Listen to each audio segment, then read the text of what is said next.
আমাদের বাংলাদেশে যেই সমস্ত ছাগলগুলো পাওয়া যায় সেগুলোর থেকে আসলে বাচ্চা খাওয়ার পরে কিংবা বাচ্চা দুধ পান করার পরে দুধ নিষ্কাশন করাটা অত্যন্ত কষ্টকর একটা ব্যাপার। দুধের জন্য যে সমস্ত জাতের ছাগল ডেভেলপ করা হয়েছে ওয়ার্ল্ড ওয়াইড, সেগুলোর কোনোটাই আমাদের দেশে পাওয়া যায় না। শুধুমাত্র আমাদের বাংলাদেশ না, আমাদের পার্শ্ববর্তী দেশগুলোতেও আসলে এই দুধের জন্য ভালো মানের যে ভালো জাতের যে ছাগলগুলো সেগুলোরও দুষ্প্রাপ্যতা রয়েছে। সারা দুনিয়াতে দুধের জন্য যে সমস্ত বিখ্যাত জাত রয়েছে ছাগলের, তার মধ্যে এক নম্বরে আছে হচ্ছে গিয়ে সানেন।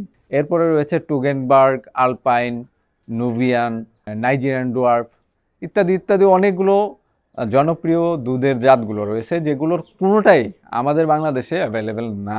আমাদের বাংলাদেশে কমনলি যে সমস্ত ছাগলের জাতগুলো দেখা যায়, বিটল, সিরোহি, হরিয়ানা, এগুলো ছাড়াও বাদবাকি যেই সমস্ত ছাগলের জাতগুলো আমাদের দেশে পাওয়া যায়, এগুলো কোনোটাই দুধ উৎপাদনের জন্য ভালো কোনো জাত না।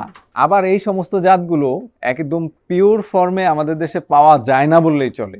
যতগুলো ছাগল দেখবেন তার মধ্যে 99%ই ধরে নেবেন যে এগুলো হচ্ছে ক্রস ব্রিড, যেগুলোকে পিওর ব্রিড বলে আমাদের দেশে অতি উচ্চ মূল্যে বিক্রি করা হচ্ছে।